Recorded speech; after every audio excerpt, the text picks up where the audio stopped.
Willkommen, bienvenue, bienvenidos dans une nouvelle vidéo. Tchin tchin. On se retrouve aujourd'hui pour mes 25 meilleures lectures de l'année. 25, vous vous dites, mais mon Dieu, ça va être beaucoup, mais je vous ai déjà fait le coup l'année dernière. Pour essayer d'aller au plus vite, à l'essentiel, directement dans le dur, dans le vif du sujet, nous allons parler de un livre en 1 minute. En tout cas, on va essayer. Je vais essayer. Et pour ça, j'ai besoin de force, donc on boit le coca dans le verre à pied, car c'est plus chic et plus fancy de boire dans un verre à pied quand c'est le temps des fêtes. Et pour éviter que la vidéo soit interminable, nous allons commencer au plus vite. Et il n'y a pas d'ordre de préférence dans les 25. J'ai mis mes 25 lectures. Je vous réserve quand même le top 3 pour la fin. Mais sinon, les autres, c'était en gros, j'ai pris tous les 20, les 19 et les 18 que j'ai mis sur Livre Addict. Et c'est tombé sur 25. Pause. L'ombre du chardon de Aki Shimazaki. Alors c'est pas juste un roman, c'est 5 romans, puisque je vais vous parler d'une pentalogie qui fait un focus sur 5 personnages différents en fonction du roman. J'ai vraiment adoré cette pentalogie parce que c'est une incursion dans la vie de 5 personnages totalement différents dans le Japon moderne, le Japon contemporain. On va suivre un couple sexless, c'est-à-dire qu'ils n'ont plus aucune relation sexuelle. On va suivre une jeune femme qui, à l'âge de 40 ans, se rend compte qu'elle est homosexuelle et qu'elle aime elle aussi les femmes. On va suivre un jeune homme sourd et muet d'une vingtaine d'années qui en plus est métissé parce que sa mère l'a eu avec un espagnol, son père est espagnol et que voilà, le Japon est encore un pays très raciste qui a beaucoup de mal à accepter le métissage.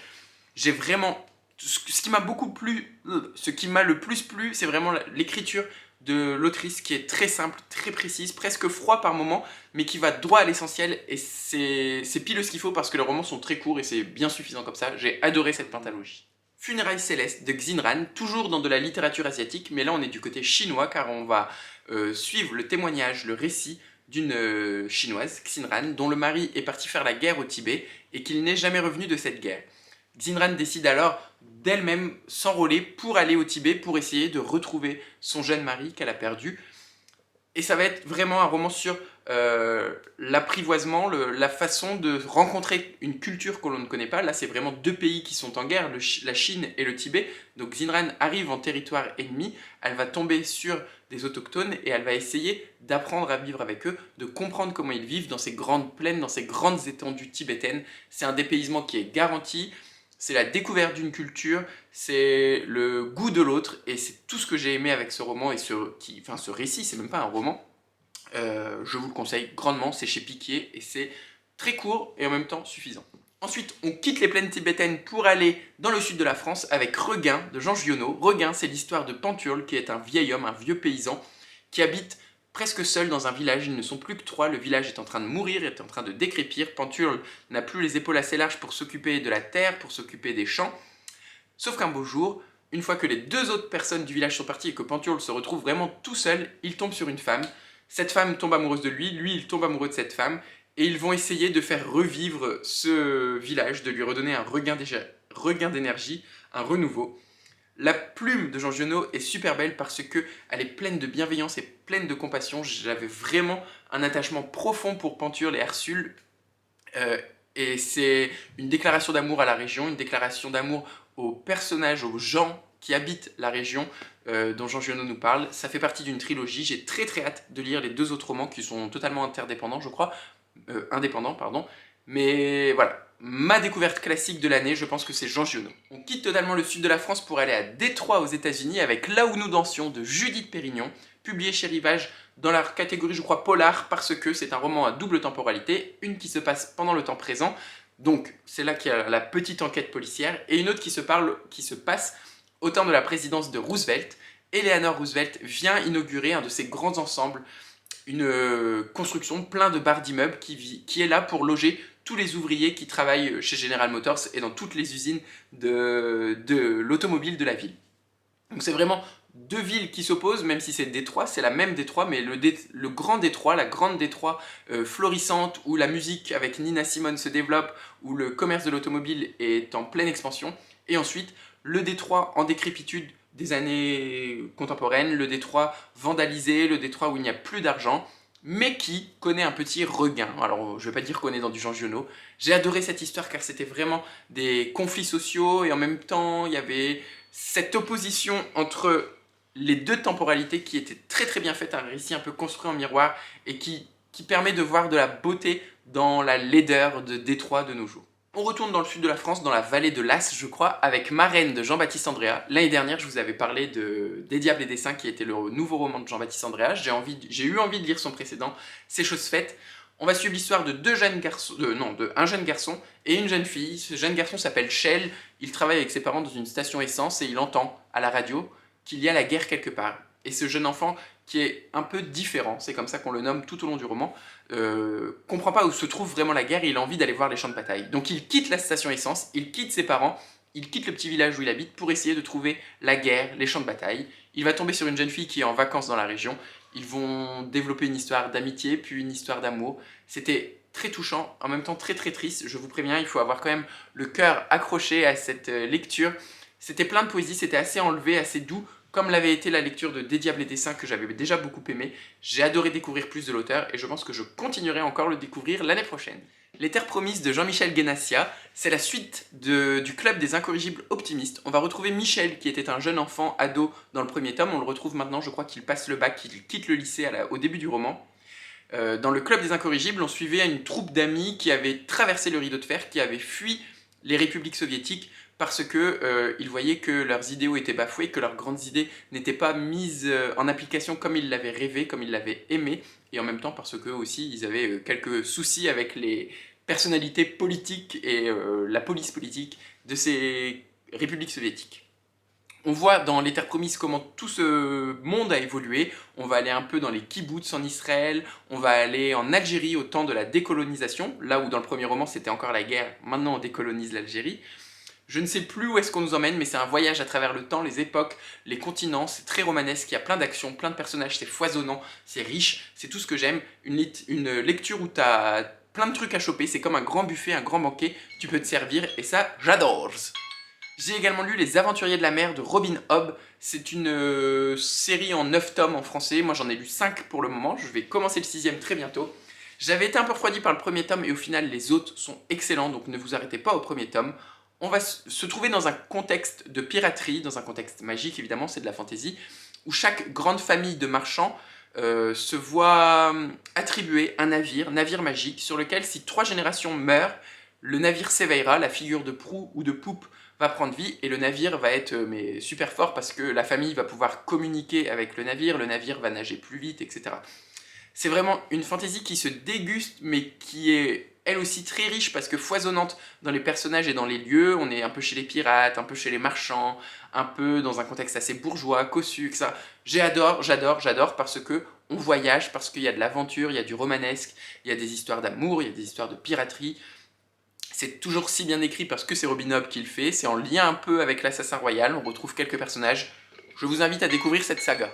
On continue dans le fantastique avec Ring Shout de P.J. Lee Clark. Je n'avais pas trop aimé ma lecture du Maître des Djinns, mais là c'est tout à fait différent. C'est un roman très court de 170 pages où l'auteur nous précise que pourquoi imaginer tout le temps des mondes fantasy ou fantastiques qui sont si différents du nôtre, alors que dans le nôtre il y a déjà tellement de magie, tellement de richesse pour l'écriture. Et il va nous écrire un roman avec 3 jeunes femmes un peu battantes, combattantes, qui vont se battre contre le Ku Klux Klan, parce que le Ku Klux Klan est démoniaque. En fait, les gens avec leurs grandes toques là sont des espèces de démons qu'il faut combattre. Donc une jeune femme avec une carabine, une autre avec une épée magique, et la troisième, elle fait quoi la troisième? Je sais plus, elle fait je crois des cocktails explosifs, vont partir démonter du Ku Klux Klan. C'était génial, c'était très engagé. J'ai bien aimé le fait que ce soit court parce que je pense que peut-être sur la longueur je me serais lassé, mais là le contexte historique plus les personnages très forts, très attachants, ces 3 femmes ont fait un cocktail explosif et j'ai adoré. Encore une fois, une lecture dont je vous ai parlé il y a très peu, donc je vais sûrement durer moins que 1 minute. Jane Eyre de Charlotte ou Emily? Je l'ai plus là. Une des 2 sœurs Brontë, je sais plus laquelle, je confonds les femmes, c'est vraiment très misogyne de ma part. Mais voilà, Jane Eyre, je vous raconte pas l'histoire parce que c'était dans la vidéo précédente. J'ai vraiment adoré parce que c'était la plus peut-être une satisfaction personnelle d'arriver au bout d'un si gros classique qui pour moi avait tout pour me déplaire. Au final, j'ai adoré, je suis allé au bout avec plaisir assez rapidement, c'était très fluide. Ça m'a peut-être réconcilié un peu avec le roman victorien. Et donc là, c'est... Bon, si, le roman est très bien, mais c'est surtout pour la petite satisfaction personnelle d'avoir aimé ce roman et d'y être arrivé au bout. Il en faut peu pour être heureux. Les jardins statuaires de Jacques Abeille. Je vous en ai parlé il n'y a pas si longtemps que ça, c'est une lecture que j'ai fait à l'automne, d'un roman fantastique ou de fantasy, je ne sais plus, avec un narrateur qui arrive, c'est un peu comme Xinran avec, je vous dis, le goût de l'autre, quelque chose qui me plaît, c'est découvrir une culture en même temps que le protagoniste. Et donc là, le jeune homme, le jeune narrateur, arrive dans une région un peu reculée où les gens cultivent des statues dans des jardins, d'où le nom des jardins statuaires. C'est un roman qui, selon moi, n'a rien à voir avec la fantasy ou le fantastique qu'on peut lire de nos jours, tant il est particulier dans la lenteur, la contemplation, l'atmosphère, l'ambiance. C'est plutôt un roman d'ambiance d'ailleurs. Euh, quoi dire d'autre? Je sais pas, parce qu'en vrai c'est tellement particulier, tellement... Voilà, ça ressemble un peu à mon imitation de Jane Eyre, mais lisez Jacques Abeille, lisez les jardins statuaires pour partir à la découverte de ces fameuses statues qui poussent et qui sont cultivées. Et ça fait un lien avec les Annales du Disque Monde, j'en ai lu 3 cette année. Les Annales du Disque Monde, alors là où les jardins statuaires c'est quelque chose qui est totalement différent dans la fantasy, c'est à peu près pareil, c'est totalement différent de toute la fantasy qu'on peut voir, et en même temps ça reprend tous les codes de la fantasy. C'est ça qui est drôle et qui est fort avec Terry Pratchett. Terry Pratchett c'est surtout de l'humour anglais, de l'humour un peu pincé, parfois assez cash, enfin voilà, c'est vraiment... on sait jamais trop sur quel pied danser, pardon, parce que parfois il y va à fond, il te balance des gros trucs, genre le village qui s'appelle Trouduc, et parfois l'humour est beaucoup plus subtil, beaucoup plus caché, mais ça en fait que c'est encore mieux parce qu'on ne sait pas à quoi s'attendre. J'ai commencé le cycle des mages et le cycle des sorcières. J'ai toujours une préférence pour le cycle des mages alors qu'on nous dit que les 2 premiers tomes souvent sont ceux qui sont le moins appréciés par un lecteur parce que c'est un peu dur de rentrer dans l'univers par ces deux-là. Moi j'ai préféré quand même au cycle des sorcières, le cycle des mages, les personnages de Rincevent et de Deux Fleurs. Toujours des histoires extravagantes, un peu absurdes, un peu loufoques, c'est tout ce que j'aime. On change totalement de registre avec Capitale de la douceur de Sophie Fontanelle, qui était un roman écrit en vers. Oui, si, c'est un roman écrit en vers, c'est de la poésie, c'est chez les éditions Segers. Et c'est Sophie Fontanelle qui nous raconte comment elle s'est, pas découverte naturiste, mais comment elle a été invitée sur l'île du Levant, qui est une île à 90% naturiste. Oui, c'est ça, je crois, hein, 90% naturiste. Et elle nous raconte toutes ces premières fois de se déshabiller, l'appréhension des corps de l'autre et l'appréhension de son propre corps parce que cette histoire qui peut paraître simple, genre la première fois où je suis allé sur une île et je me suis foutu à poil, ne l'est pas tant que ça parce qu'il y a quand même un vécu, un traumatisme par rapport à son corps, des choses qui sont enfuies en elle et elle va les raconter, elle va les délivrer avec poésie, tout en douceur. Capitale de la douceur, c'est le titre du roman, ça le porte très très bien. C'était une excellente lecture, une excellente découverte. J'ai envie de me foutre à poil, d'aller sur l'île de Levant et de me prélasser au soleil. Je peux également vous parler de Vivre vite de Brigitte Giraud qui a eu le prix Goncourt. Je pensais pas qu'elle allait se retrouver dans mes meilleures lectures, mais en fait si, donc c'est dire à quel point cette lecture je ne l'attendais pas parce que même si je savais très bien que Brigitte Giraud, ça allait me plaire, j'avais adoré Jour de courage, je pensais pas l'aimer autant ce roman, et bah finalement si. C'est Brigitte Giraud qui nous raconte son deuil, qui nous raconte tout ce qu'elle aurait pu faire, tout ce qui aurait pu éviter la mort de son mari. Il y a de ça 20 ou 30 ans, je sais plus, son mari est mort d'un accident de moto, et en fait on n'aurait rien pu faire pour arrêter cet accident, mais Brigitte Giraud s'entête à réfléchir, à se demander et si ceci ne s'était pas passé, et si cela ne s'était pas passé. Avec des si, on referait le monde, en tout cas avec des si, Brigitte Giraud nous délivre une magnifique histoire d'amour, un magnifique roman sur le deuil et sur l'amour universel, sur tout ce qu'on pourrait faire ou tout ce qu'on ne peut pas faire pour garder l'être aimé, et j'ai beaucoup aimé cette lecture. Je vous glisse un graphique et c'est le seul parce que j'en ai lu très peu cette année, 47 cordes de Timothée Le Boucher. C'est un gros roman graphique qui est assez épais entre 2 personnages, une qui est métamorphe, donc c'est une femme qui peut se transformer en plein d'autres femmes, et un jeune homme, je ne sais plus du tout comment il s'appelle, je ne connais plus les prénoms. Et ce jeune homme est non pas violoncelliste, harpiste, 47 cordes. Et donc la métamorphe va tomber amoureuse du jeune homme.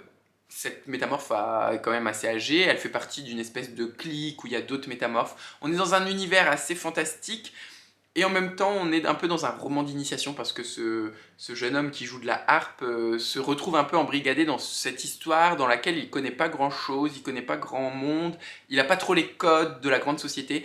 J'ai adoré, les dessins sont magnifiques, l'histoire est très riche, c'est en 2 tomes donc j'attends le 2e tome avec impatience. Et lisez 47 cordes de Timothée Le Boucher, c'est vraiment parfait. Voilà, j'ai rien d'autre à dire. Dans les prix littéraires que j'ai beaucoup aimé, il y a eu aussi Quand tu écouteras cette chanson de Lola Lafont, qui a été publiée chez Stock, je crois, dans la collection Manu au musée. Lola Lafont, au détour d'une nuit dans le musée Anne Frank, nous raconte sa vie, nous raconte sa relation avec Anne Frank, sa relation avec sa famille, car elle est issue d'une famille polonaise, sa relation avec sa religion, le judaïsme, la religion de sa famille. C'est une nuit qui va lui permettre de se révéler beaucoup à travers ce roman, une expérience super forte qu'elle arrive à nous faire passer par ses mots, par sa langue, voilà, toute son expérience transparaît, transpire dans ce roman. C'était super chouette et en même temps, ça nous fait redécouvrir Anne Frank, ça nous refait redécouvrir à quel point cette femme était autrice, à quel point son journal a été écrit pour être lu. Elle savait qu'elle allait être lue, elle voulait être lue et elle a remanié son journal. Donc c'est aussi bien un beau roman sur Lola Lafont que sur Anne Frank. Les deux font un tout magnifique et je vous le conseille grandement. Je l'ai dit beaucoup trop de fois que je voulais l'essayer grandement. Une pièce de théâtre aussi forte, aussi puissante, aussi touchante, j'en ai pas lu beaucoup, et c'est Incendie de Wajdi Mouawad. C'est la deuxième pièce de son cycle de pièces de théâtre. Je sais plus c'est quoi le titre. En tout cas, dans cette pièce de théâtre, on va suivre des frères jumeaux, enfin un frère et une sœur, qui vont se retrouver chez l'avocat, chez le notaire, au décès de leur mère, parce que leur mère leur a laissé une espèce de petite quête, des choses à résoudre, à faire pour pouvoir toucher l'héritage. Ils vont apprendre qu'ils ont peut-être d'autres frères et sœurs, qu'ils ont leur père qui est toujours vivant, enfin je sais plus. Des gros secrets de famille vont être révélés les uns après les autres. Il va y avoir comme une espèce de prophétie, on va être dans un truc un peu mythique, un peu antique, avec tu es le père, tu es la mère, etc. C'était tellement fort, tellement riche, tant dans l'écriture que dans l'histoire, il y avait du romanesque. Je pense que ça doit être trop chouette à voir à l'écran et à voir surtout sur scène, voilà, c'est ça que je voulais dire. J'ai pas encore vu le film de Villeneuve, je crois. J'ai très hâte de le voir, mais en même temps, ça me fait peur parce que je sais pas. Enfin bref, j'ai très envie de continuer à découvrir cette œuvre d'une façon différente. À crier dans les ruines de Alexandra Kozelik, je crois, je suis pas sûr, publié aux Forges de Vulcain. C'est une histoire d'amour, une très belle histoire d'amour. Je vous disais que Vivre vite était une magnifique histoire d'amour, mais là, c'en est une également, mais entre deux enfants, puis deux ados, puis deux personnes qui se séparent totalement parce que ils habitent dans le village, je sais plus comment il s'appelle, le bled, à côté de la centrale Tchernobyl. Et quand la centrale explose, la jeune femme émigre vers la France alors que le jeune homme reste à côté de cette centrale parce que, bah voilà, lui il est plutôt d'une classe populaire, une classe ouvrière, alors que la jeune fille vient d'une classe aisée bourgeoise. Ça va être ces deux personnages qui vont évoluer de façon totalement différente, chacun dans leur milieu respectif, milieu géographique, mais également milieu social, milieu culturel. Ils vont peut-être s'aimer toute leur vie, ou peut-être pas, ils vont s'écrire, ou peut-être pas. Je vous laisse le découvrir parce que le roman n'est pas très gros, mais en si peu de mots, en si peu de phrases, c'est ce que je dis souvent, ils arrivent à faire naître une tonne d'émotions, c'est ce qui s'est passé avec moi, j'en ai pleuré à la fin, et je dis merci à Malo du compte Instagram MaloBooks qui me l'avait conseillé, je te remercierai jamais assez parce que c'était une excellente lecture. On retourne du côté de la fantasy avec la série Capitale du Sud, Capitale du Nord, c'est une de mes autres découvertes, c'est aussi aux Forges de Vulcain, comme À crier dans les ruines, c'est une série en 6 tomes, je sais plus le mot, hexalogie, en tout cas 2 trilogies qui se font face, écrites par 2 personnes, qui est un couple, qui est Claire Duvivier et Guillaume Chamanadjian. Une ville inspirée de Sienne en Italie, et la capitale du Sud, et une ville inspirée de Amsterdam aux Pays-Bas, la capitale du Nord. Des univers un peu fantastiques, un peu magiques, mais pas tant que ça. C'est une superbe porte d'entrée pour tous ceux qui voudraient lire un peu de fantaisie, un peu d'imaginaire, mais qui n'osent pas, qui aimeraient bien juste tremper un petit orteil. Je trouve que c'est parfait, parce que tous nos sens sont mis en émoi, tous nos corps, on vit la lecture, c'est pas justement une lecture passive, c'est une lecture très active. Dans tout notre corps, elle résonne, les mots des 2 auteurs foisonnent, j'ai adoré, et je vous le recommande, que ce soit le Sud ou le Nord, les 2 sont excellents, donc allez-y, mon petit gars, prenez ce que vous voulez, il y en a pour tout le monde. Il n'y a qu'une pièce de théâtre, mais il y aura 2 livres de poésie. Le deuxième, c'est Je suis un génie de Suzy Morgenstern. Je connais pas du tout cette autrice qui est pourtant un monument de la littérature jeunesse, mais je n'ai pas d'enfant, et j'ai pas tant acheté de ça de livres à mes neveux pour l'instant. Bref, Suzy Morgenstern nous raconte comment elle aimerait être un génie, comment elle est inspirée par ces gens si intelligents, si érudits, je sais plus, j'ai plus en tête qui elle nous cite en exemple, mais c'était d'une drôlerie, c'est un court recueil, c'est publié chez l'Iconopop, j'adore les recueils de l'Iconopop, et j'ai adoré parce que c'était de la poésie drôle, et c'est pas toujours facile, et c'est pas non plus toujours très commun que la poésie nous fasse rire. Elle arrive à le faire parce qu'elle a une facétie, cette jeune femme avec ses lunettes, enfin cette femme assez âgée maintenant, avec ses lunettes drôles à souhait, arrive à me faire rire avec des mots poétiques et ça, c'était pas gagné, donc vraiment, c'est pour ça que je le mets dans ce top, ça a le mérite d'exister et d'être très très bien fait, donc je le souligne avec amour et bienveillance. J'avais pas mis le timer, donc je sais pas si j'ai mis 1 minute ou moins. On va dire que j'ai mis 1 minute. Zephyr Alabama de, oh, je sais plus du tout là, McCammon, Robert McCammon, c'est publié chez Monsieur Toussaint Louverture. C'est un roman d'un jeune garçon qui voit dans sa vie arriver des éléments un peu fantastiques. Alors on n'est pas dans du réalisme magique parce qu'il y a vraiment des éléments un peu bizarres. C'est une petite ville perdue au fin fond, je sais plus où, de l'Amérique. Chaque page nous raconte un peu une histoire. C'est pas un recueil de nouvelles, mais c'est vraiment des chapitres, pas chaque page, pardon, des chapitres assez courts avec à chaque fois un schéma assez classique dans le chapitre qui s'enchaîne, qui est un peu comme une roue qui ne peut pas s'arrêter pour arriver jusqu'à quelque chose de assez gros à la fin. J'ai beaucoup aimé parce qu'on est vraiment avec ce petit garçon, on s'imagine avec lui nos peurs enfantines, nos joies, nos allégresses, tout ce qui est peut-être un peu insignifiant avec notre œil d'adulte, notre œil de grande personne devient riche à travers les yeux de ce jeune garçon. C'est pour ça que j'ai aimé.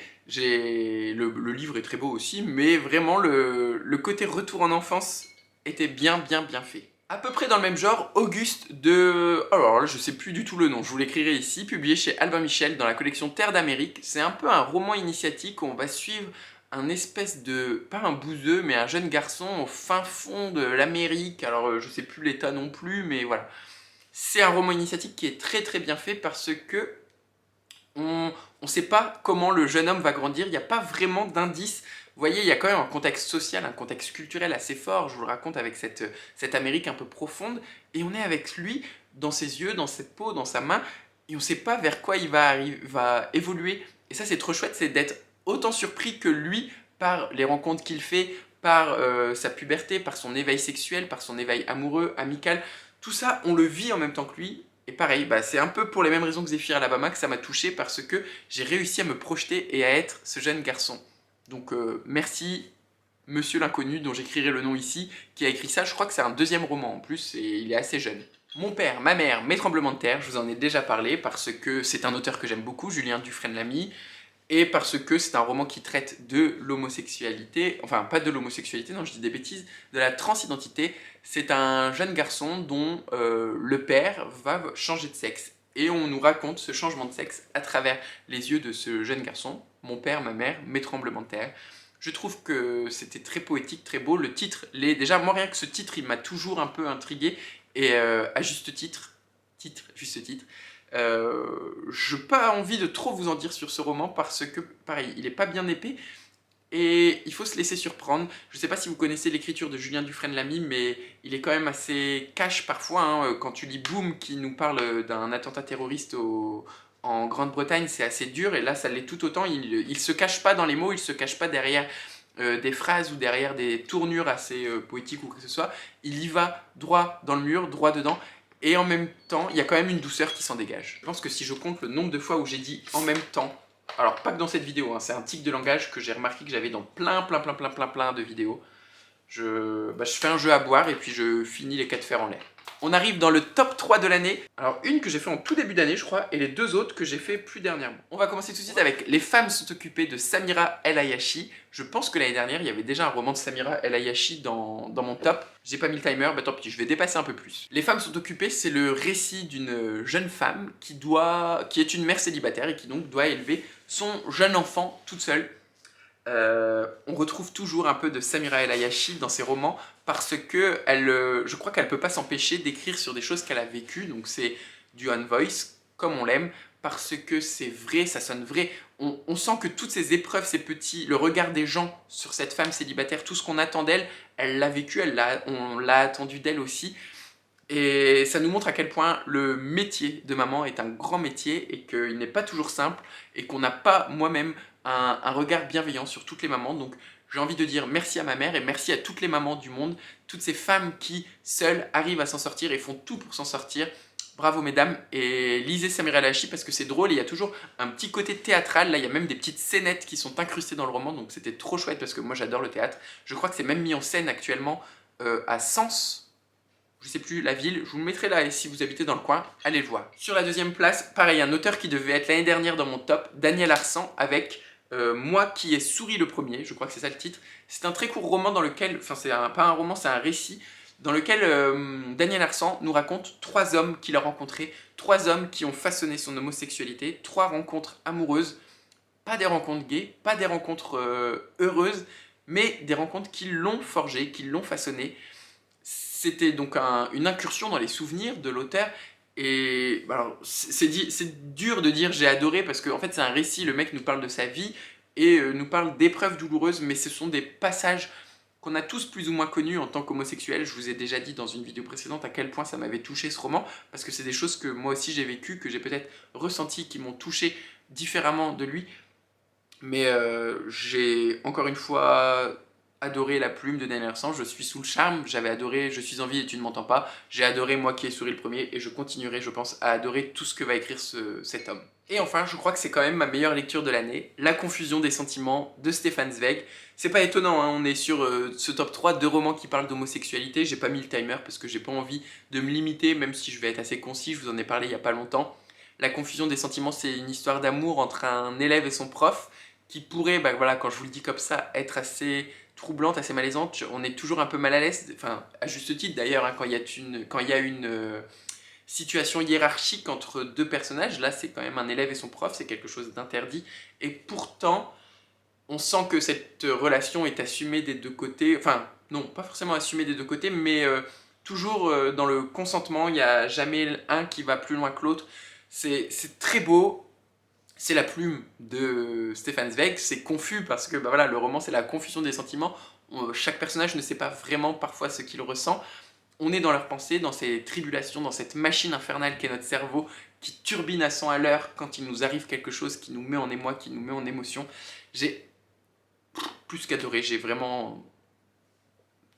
Ouais, c'est une excellente lecture et c'est assez court. Je sais qu'il y a certaines personnes qui m'ont dit qu'ils avaient abandonné. Peut-être que l'écriture d'Arsan n'est pas faite pour vous et dans ce cas je le comprends totalement. Pas d'Arsan, pardon, de Zweig n'est pas faite pour vous, je le comprends totalement parce que c'est parfois des phrases un peu alambiquées et une écriture assez recherchée et stylisée. Mais ne vous arrêtez pas à ça, essayez vraiment d'aller un peu plus loin, de peut-être vous forcer au début. Et j'espère que comme moi, vous serez conquis par cette plume, conquis par cette histoire et par ces sentiments. Comme l'année dernière, je me rappelle, hein, je suis sorti de cette vidéo vidée, je voulais attaquer le montage directement, mais je le ferai pas, je vais essayer peut-être demain. Je sais pas si j'aurai beaucoup le temps demain. En tout cas, j'espère que ça vous aura plu quand même, que c'est pas trop confus à chaque fois. C'est vrai que c'est un exercice un peu particulier, mais en même temps, je me dis, c'est pas plus mal pour moi, et ça peut donner plein d'idées en rafale, et moi j'adore ça, avoir des idées en rafale quand je regarde des vidéos. Si ça vous a plu, je vous invite à la liker. Si vous avez envie de discuter, vous pouvez commenter. Si vous n'avez pas encore fait ça, vous pouvez vous abonner. Je ne sais plus ce que je dis d'habitude. En tout cas, je vous souhaite comme toujours d'excellentes lectures, d'excellentes découvertes, d'excellentes fêtes de fin d'année.